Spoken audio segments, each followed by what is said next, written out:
makapanatili ang solemnidad ng banal na misa, pakilagay po sa silent mode ang inyong telepono. Magsitayo po ang lahat at sumabay sa pambungad na awit.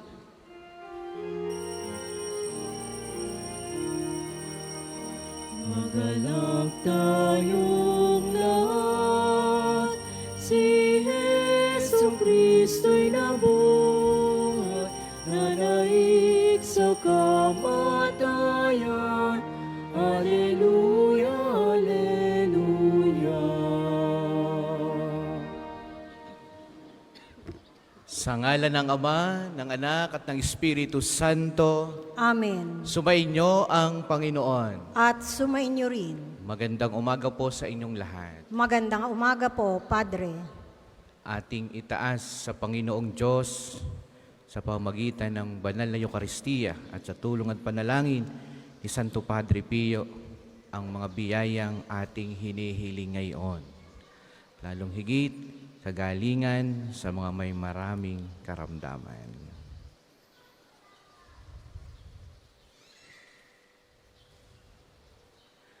At upang tayo'y maging karapat-dapat sa banal na pagdiriwang na ito, ating pagsisihan ang lahat ng ating mga nagawang kasalanan.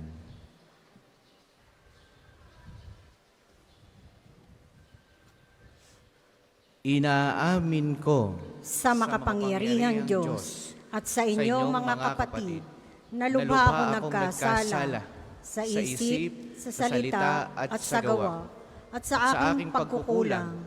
Kaya sinasamo ko sa mahal na Birheng Maria, sa lahat ng mga anghel at mga banal, at sa inyo mga kapatid, na ako'y panalangin sa Panginoong ating Diyos. Kaawaan tayo ng makapangyarihang Diyos, patawarin sa ating mga kasalanan at patnubayan tayo sa buhay na walang hanggan. Amen. Panginoon, kawan mo kami.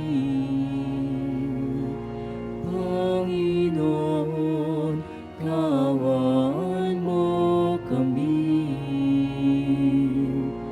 Kristo, kawan mo kami. Kristo, kawan mo kami. Panginoon, kawan mo kami. Panginoon, kawan mo kami.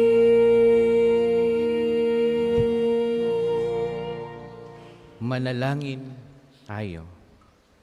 Ama naming makapangyarihan, ipagkaloob mong sa aming pagkilala na ang iyong anak para sa amin nabuhay talaga, kami nawa ay maging kasalo niya, pakundangan sa pag-ibig ng Espiritong kanyang padala, sapagat siya ang tagapamagitan magpasawalang hanggan. Amen.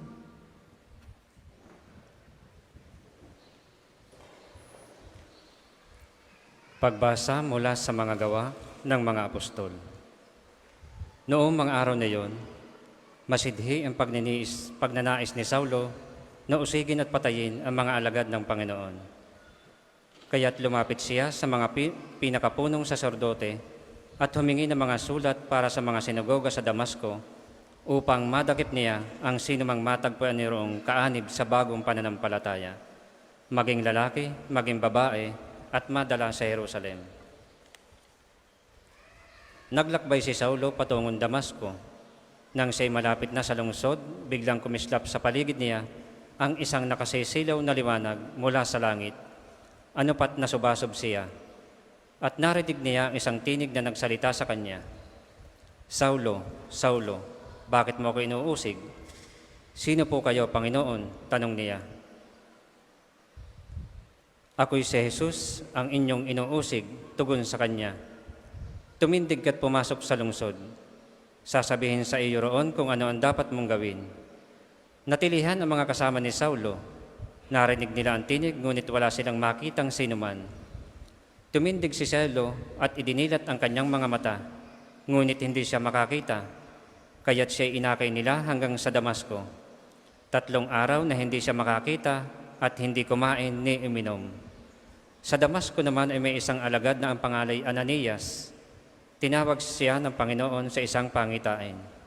Ananias, ano po iyon, Panginoon? Tugon niya.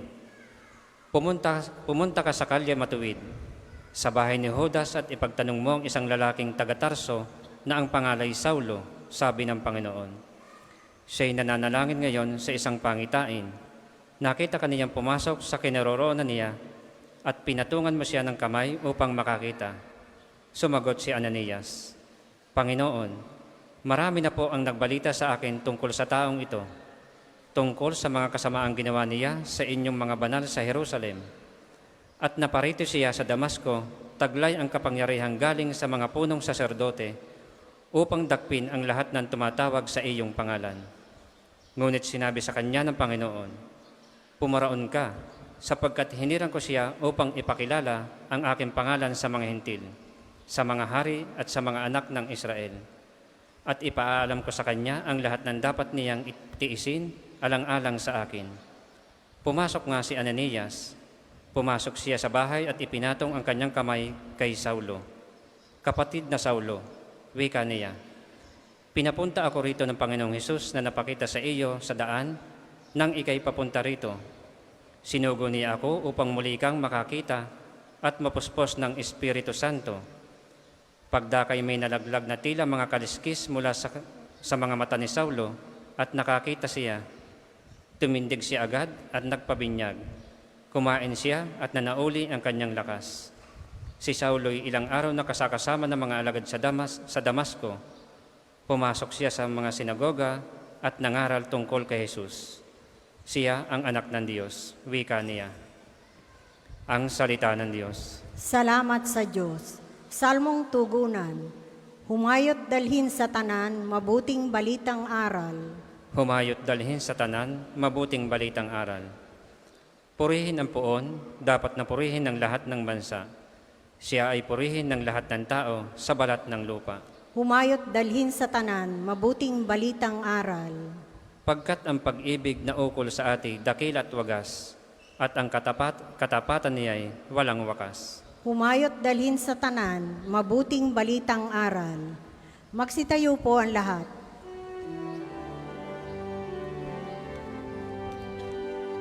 Alleluia, alleluia, alleluia, alleluia, alleluia, alleluia, alleluia, alleluia.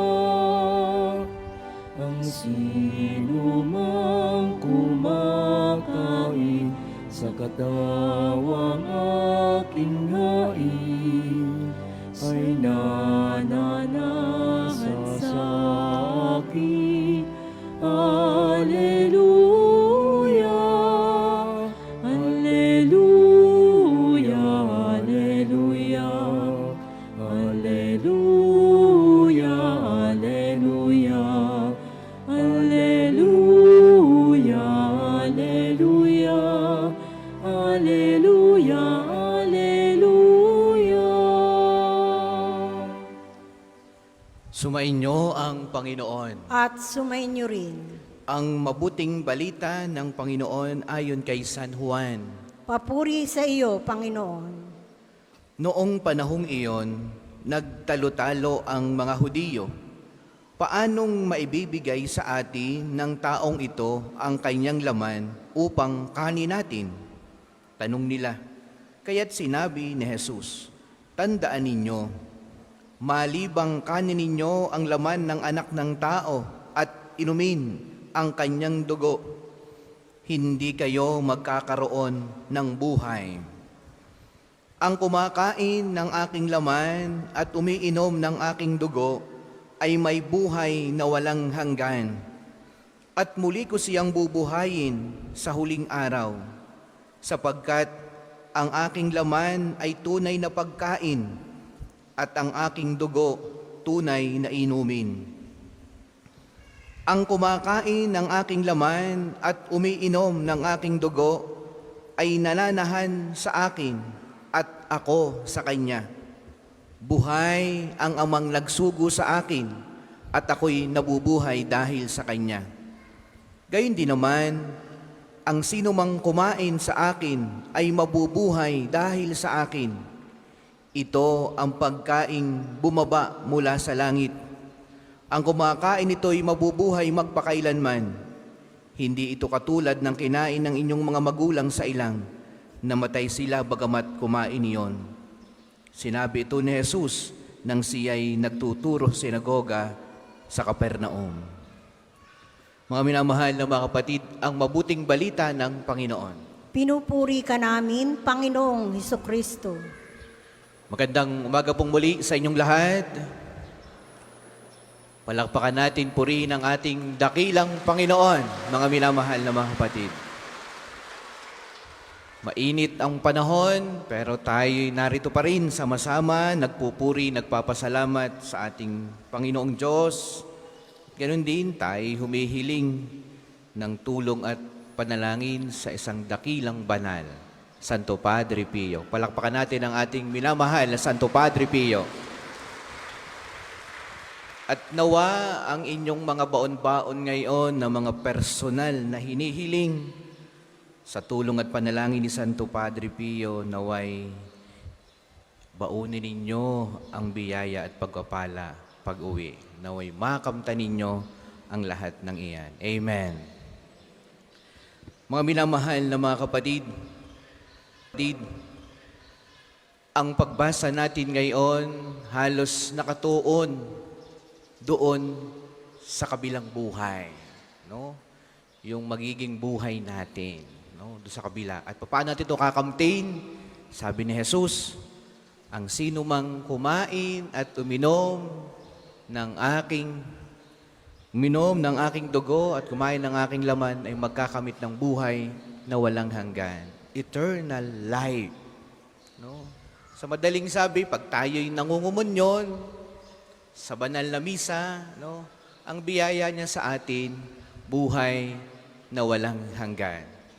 Kaya, kung inyong titingnan, ang naging buhay ni Saulo, no, tayo pala, tayo din, kaya natin kamtin ang buhay na walang hanggan. Tulad ng naging karanasan ni Saulo sa unang pagbasa.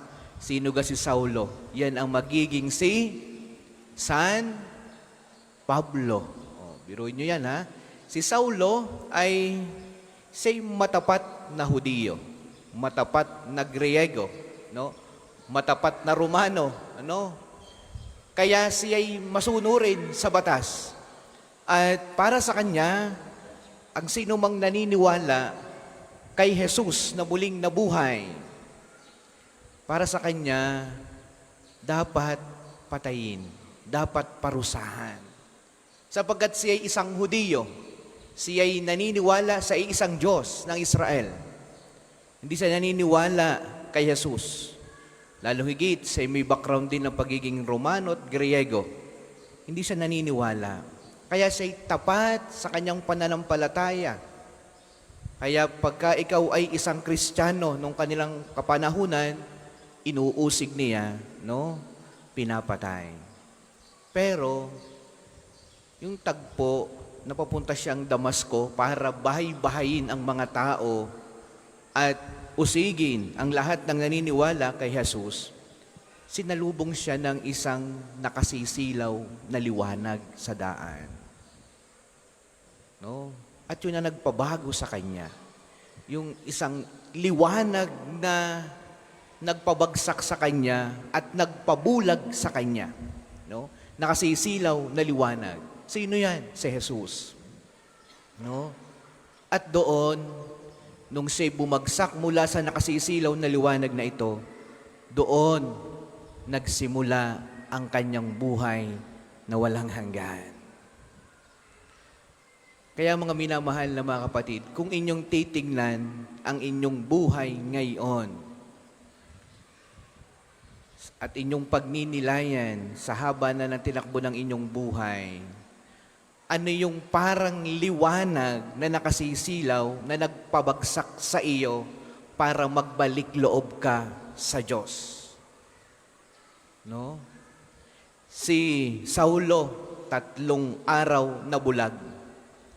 At kailangan pa niya si Ananias na nagturo sa kanya, at nagpagaling sa kanya para siya'y muling makakita. At doon nagsimula ang kanyang buhay. At nung siya'y nagbagong buhay, kaya ang tawag ay conversion of Saint Paul, doon nagsimula ang hirap naman ng takbo ng kanyang buhay. No? Sapagkat siya na ay isang ganap na Kristiyano. Nakasama na niya sina San Pedro, ang mga alagad. Bagamat si Saulo, wala siyang personal na kontak kay Jesus, hindi katulad ni na San Pedro na alagad na kasakasama. Si Saulo o San Pablo ay sa pamagitan lang ng isang pangitain. Pero nung siya'y nagmisyon na, dahil nga siya'y nagbago na, diyan na nag-iba ang takbo ng buhay. Iba na ang kanyang buhay. Sapagkat ang kanyang nilalakaran na ay buhay papunta sa buhay na walang hanggan. Mahirap. Diyan na nagsimula ang kanyang struggle. Diyan na nagsimula na siya naman ang inuusig at diyan na nagsimula na siya naman ang papatayin. Kaya mga minamahal na mga kapatid, kapag tayo'y dumating na sa punto na tayo'y nagbabalik loob na sa Diyos dahil tayo'y nakatagpo ng isang ilaw na nakaliliwanag at nagpasubasob sa atin, minsan, gayang mga liwanag na nagpapabagsak sa atin, para lang sabihin sa iyo, ito ang buhay na tahakin mo, ito'y papunta sa buhay na walang hanggan. Papunta ito sa Diyos. Kaya pinipigil ka ng Diyos sa iyong nilalakarang buhay ngayon. At minsan, ang pamaraan ng Diyos para tayo pigilin, minsan mahirap. Si Ananias, si Saulo, nabulag. 3 araw na nabulag. Tayo kaya, anong nangyari sa atin nung tayo nakasalubong ng liwanag na ito? O marahil, sa panahon ngayon, hindi pa natin nasasalubong ang liwanag na ito. Kaya mga minamahal na mga kapatid, ngayon pa man sa ating buhay, ang tahakin na natin ay buhay papunta sa Diyos. Ang buhay na walang hanggan. Sapagkat baka nga dumating ang punto, tayo'y salubungin ni Jesus, ay si Jesus ay isang liwanag na nakakasilaw at baka siya ang magbabagsak sa atin sapagkat tayo aakayin niya papunta sa Kanya. Lagi kong inuulit, masakit yan. Mahirap yan. Yan na yung mga panahong luluha ka na. Yan na yung mga panahong sisimba ka na. Yan na yung mga panahong gusto mo nang pumunta sa simbahan, ikaw lamang. Kaya mga minamahal ng mga kapatid, sabi ni Jesus, ang sino man na nanalig sa akin, uminom ng aking dugo, kumain ng aking laman, magkakaroon ng buhay na walang hanggan. Yan ang Eucharistia. Kaya tayo lahat, laging dinadala ng Diyos, tinatawag lagi tayo ng Diyos, maniwala tayo kay Jesus, lagi tayong sumimba, mangumunyon, sapagkat ang biyaya niyan, hindi lamang dito sa lupang ibabaw, hanggang doon sa kabilang buhay. Para po sa mga maghahandog ng sobre, pakihulog na lamang po sa buslo.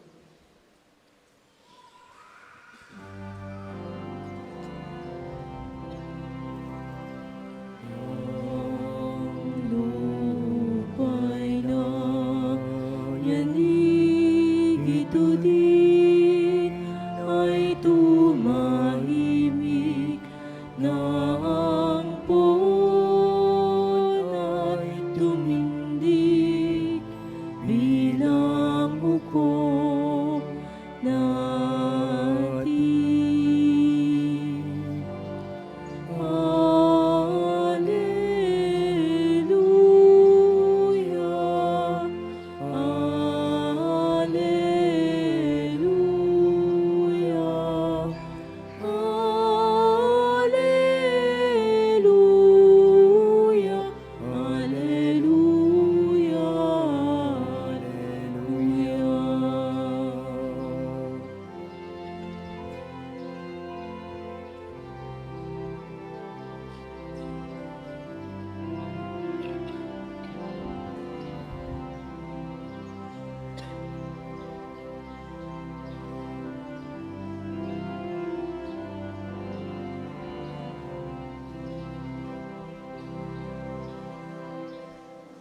Magsitayo po ang lahat. Manalangin kayo mga kapatid upang itong ating paghahain ay kalugdan ng Diyos Amang makapangyarihan. Tanggapin nawa ng Panginoon itong paghahain sa iyong mga kamay, sa kapurihan niya at karangalan, sa ating kapakinabangan at sa buong sambayanan niyang banal. Ama naming lumikha, para mo ng awa, gawin mong banal ang mga alay naming iyo sanang kalugdan. At kami gawin mong haing sa iyo'y laging nakalaan. Sa pamamagitan ni Jesucristo kasama ng Espiritu Santo, magpasawalang hanggan. Amen. Sumainyo ang Panginoon. At sumainyo rin. Itaas sa Diyos ang inyong puso at diwa. Itinaas na namin sa Panginoon. Pasalamatan natin ang Panginoong ating Diyos. Marapat na siya ay pasalamatan. Ama naming makapangyarihan, tunay ngang marapat na ikaw ay aming pasalamatan. Ngayong ipinagdiriwang ang paghahain ng Mesiyas, ang maamong tupa na tumubos sa aming lahat.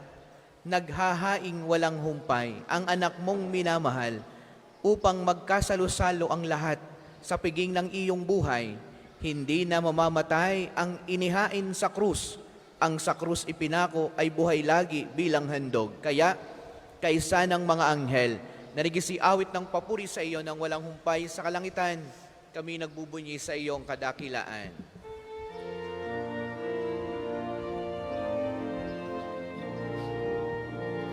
Santo, Santo, Santo, Panginoong Diyos ng mga hukbo, napupuno ang langit at lupa ng kadakilan mo. Hosana, Hosana, sa kaitaasan, pinagpalang na paririto sa ngalan ng Panginoon. Hosana, Hosana, sa kaitaasan.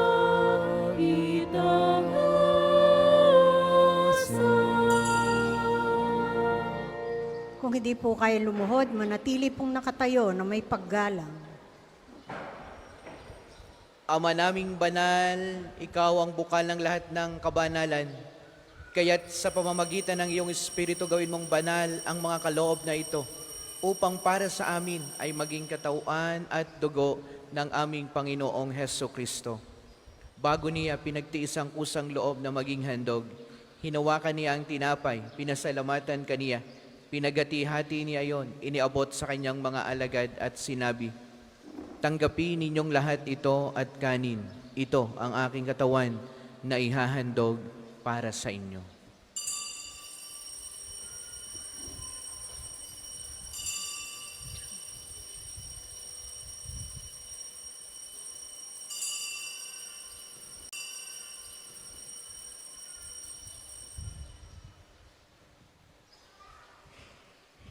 Gayun din naman, noong matapos ang hapunan, hinawakan niya ang kalis, muli kaniyang pinasalamatan.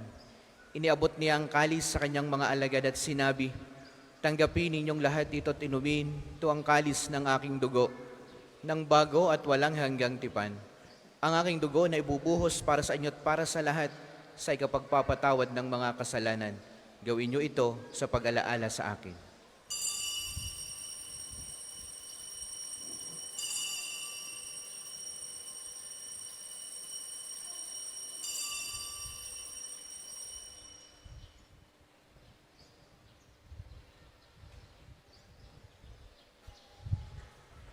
Ipagbunyi natin ang misteryo ng pananampalataya. Si Kristo'y namatay, si Kristo'y nabuhay, si Kristo'y babalik sa wakas ng panahon. Ama, ginagawa po namin ngayon ang pag-alaala sa pagkamatay at muling pagkabuhay ng iyong anak. Kaya tiniaalay namin sa iyong tinapay na nagbibigay buhay at ang kalis na nagkakaloob ng kaligtasan. Kami nagpapasalamat dahil kami iyong minarapat na tumayo sa harap mo para maglingkod sa iyo. Isinasamo namin kaming magsasalo-salo sa katawan at tugo ni Kristo'y mabuklod sa pagkakaisa sa pamamagitan ng Espiritu Santo. Ama, lingapin mo ang iyong simbahang laganap sa buong daigdig. Puspusin mo kami sa pag-ibig kay San Francisco na aming Santo Papa at ni Gilbert na aming Arsobispo at ng lahat ng kaparian. Alalahanin mo rin ang mga kapatid naming nahimlay na may pag-asang sila'y muling mabubuhay, gayon din ang lahat ng mga pumanaw. Kaawaan mo sila't patuloyin sa iyong kaliwanagan. Kaawaan mo't paging dapatin kaming lahat na makasalo sa iyong buhay na walang wakas. Kaisa ng mahal na Birheng Maria na ina ng Diyos, ni San Jose ng kanyang kalinisinang esposo, kaisa ng mga apostol at ng lahat ng mga banal na namuhay dito sa daigdig ng kalugod-lugod sa iyo. May pagdiwang nawa namin ang pagpupuri sa ikararangal mo sa pamamagitan ng iyong anak na aming Panginoong Heso Kristo. Sa pamamagitan ni Kristo, kasama niya at sa Kanya, ang lahat ng parangal at papuri ay sa iyo, Diyos amang makapangyarihan, kasama ng Espiritu Santo, magpasawalang hanggan. Amen, amen, amen. Amen. Amen, amen, amen. Amen. Magsitayo po ang lahat. Awitin natin ang Ama namin. Ama namin, sumasalangit ka, sambahin ang ngalan mo, mapasa amin ang kaharian mo, sundin ang loob mo, dito sa lupa para ng sa langit. Bigyan mo kami ngayon ng aming kakanin sa araw-araw, at patawarin mo kami sa aming mga sala, para na magpapatawad namin sa nakakasala sa amin.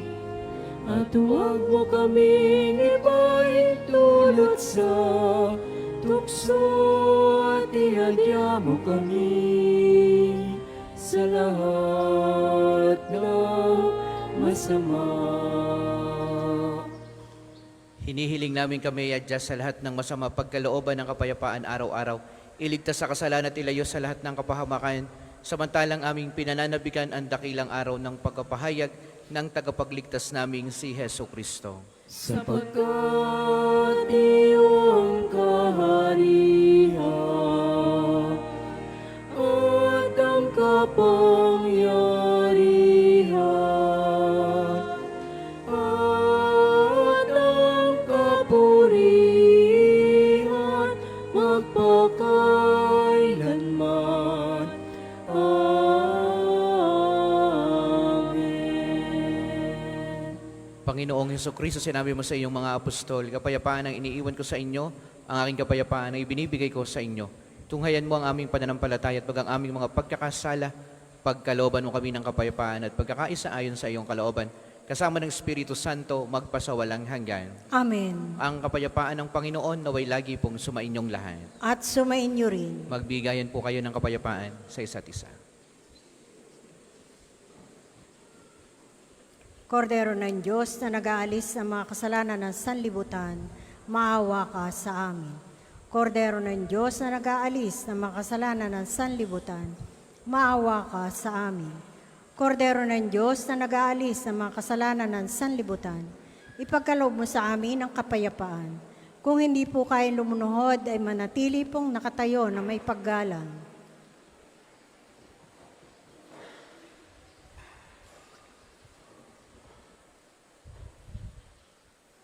Ito ang kordero ng Diyos. Ito ang nag-aalis ng kasalanan ng sanlibutan. Mapalad ang mga inanyayahan sa kanyang banal na piging. Panginoon, hindi ako rapat-dapat na magpatuloy sa iyo, ngunit sa isang salita mo lamang ay gagaling na ako.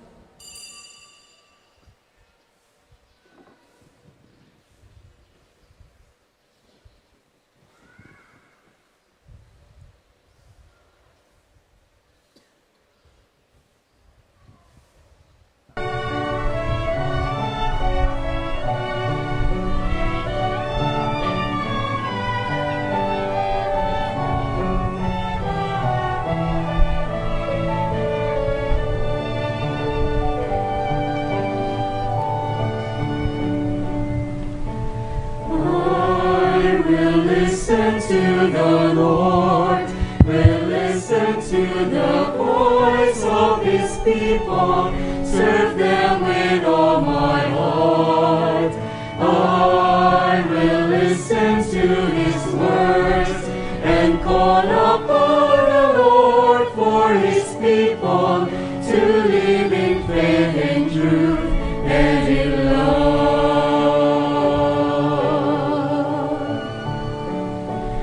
I need you, my Lord, for every day that comes, for all their pains and joys, be there to understand. They may seek you, my Lord, and reach into your hands. May you comfort their sorrows and heal their wounded hearts. I will listen to the Lord, will listen to the voice of his people, serve them with all my heart. I will listen to his words and call upon the Lord for his people to live in faith and truth and in love.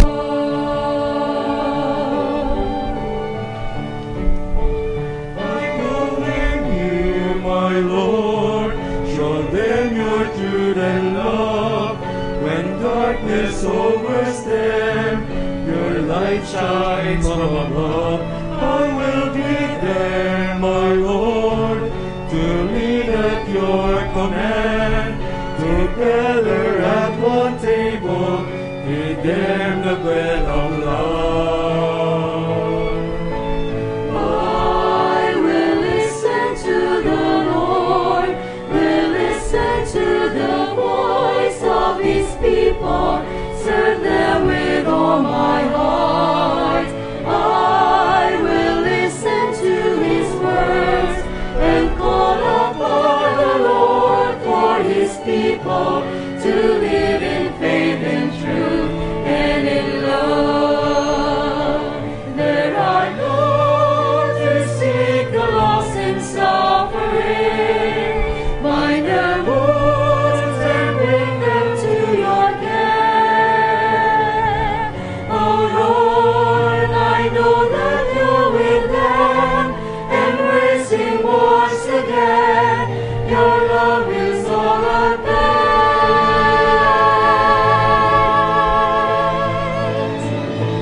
I will listen to the Lord, will listen to the voice of his people, serve them with all my heart. I will listen to his words and call upon the Lord for his people to live in faith and truth and in love.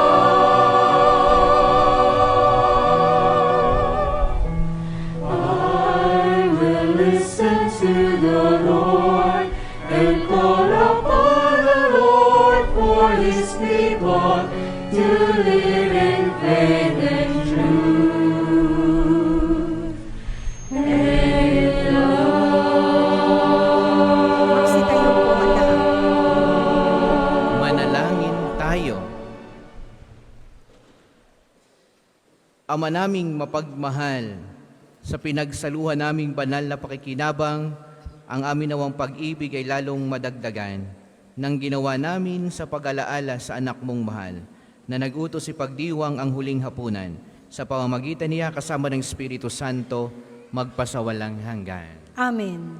Panalangin ng pagtitiwala kay Santo Padre Pio. Tayo pong lahat.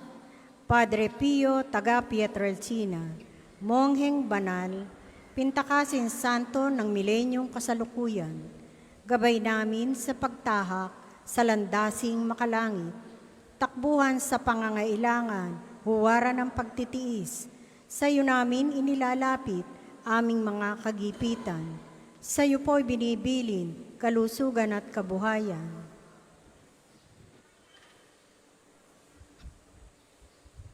Di man karapat-dapat, kami po ay pagbigyan bendisyonan at basbasan, maging ganap sa buhay. Lumayo nawa kami, umiwas sa kasalanan. Lumapit lagi sa Diyos, maging matatag at matibay. Sa mabuting balita ng pagliligtas, turuan mo kami nawa. Sa tuwin ay makinig, magnilay at sumampalataya. Amin pong pakiusap itong mga kahilingan. Puso ay nagsisisi, nagtitikang taimtiman. Di na muling magkasala, sunod lagi sa Diyos Amang, kaysa ng Espiritu at ni Jesus na tagapamagitan. Amen. Magsitayo na po ang lahat para sa pagbabasbas ng religious articles. Mga kapatid, manalangin tayo sa Diyos Amang makapangyarihan upang tayo maging kawangis ni Kristo sa taimtim na pagdalangin sa tulong ng mga larawan at mga dasalan. Inyo pong ilabas ang inyong mga pabeblesan. O Panginoong Diyos, Ikaw ang bukal ng lahat ng pagkapala at biyaya.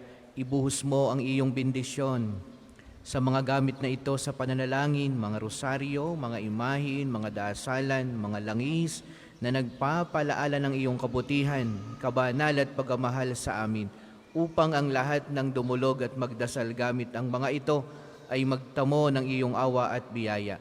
Loobin mong tularan nawa nila ang kabanal at aral ng Panginoon at ng mga santo magpasawalang hanggan. Amen. Ama namin, sumasalangit ka, sambahin ang ngalan mo, mapasa amin ang kaharian mo, sundin ang loob mo, dito sa lupa para nang sa langit. Bigyan mo kami ngayon ng aming kakanin sa araw-araw, at patawarin mo kami sa aming mga sala, para nang pagpapatawad namin sa mga nagkakasala sa amin. At huwag mo kaming ipahintulot sa tukso, at iadya mo kami sa lahat ng masama. Amen. Aba, Ginoong Maria, napupuno ka ng grasya, ang Panginoong Diyos ay sumasa iyo. Bukod kang pinagpala sa babaeng lahat, pinagpala naman ang iyong anak na si Jesus. Santa Maria, Ina ng Diyos, ipanalangin mo kaming makasalanan, ngayon at kung kami mamamatay. Amen. Luwalhati sa Ama at sa Anak at sa Espiritu Santo, kapara nung una, ngayon at magpasawalang hanggan. Amen. Ama namin, sumasalangit ka, sambahin ang ngalan mo, namapasa amin ang kaharian mo, sundin ang loob mo dito sa lupa para nang nasa langit. Bigyan mo kami ngayon ng aming kakanin sa araw-araw. Patawarin mo kami sa aming mga sala, para nang pagpapatawad namin sa nagkakasala sa amin. At huwag mo kaming ipahintulot sa tukso, at iadya mo kami sa lahat ng masama. Amen. Aba, Ginoong Maria, napupuno ka ng grasya, ang Panginoong Diyos ay sumasa iyo. Bukod kang pinagpala sa babaeng lahat, at pinagpala naman ang iyong anak na si Jesus. Santa Maria, Ina ng Diyos, ipanalangin mo kaming makasalanan, ngayon at kung kami mamamatay. Amen. Luwalhati sa Ama, at sa Anak, at sa Espiritu Santo, kapara noong una, ngayon at magpasawalang hanggan. Amen. Luwalhati sa Ama, at sa Anak, at sa Espiritu Santo, kapara noong una, ngayon at magpasawalang hanggan. Amen. Sumainyo ang Panginoon. At sumayin niyo rin. At pagpalaing kayong lahat ng makapangyarihang Diyos, ang Ama, ang Anak at ang Espiritu Santo. Amen. Ang banal na misa ay inayalay na humayo kayong lagi sa pag-ibig ni Kristo. Alleluia, alleluia. Salamat sa Diyos. Alleluia, alleluia.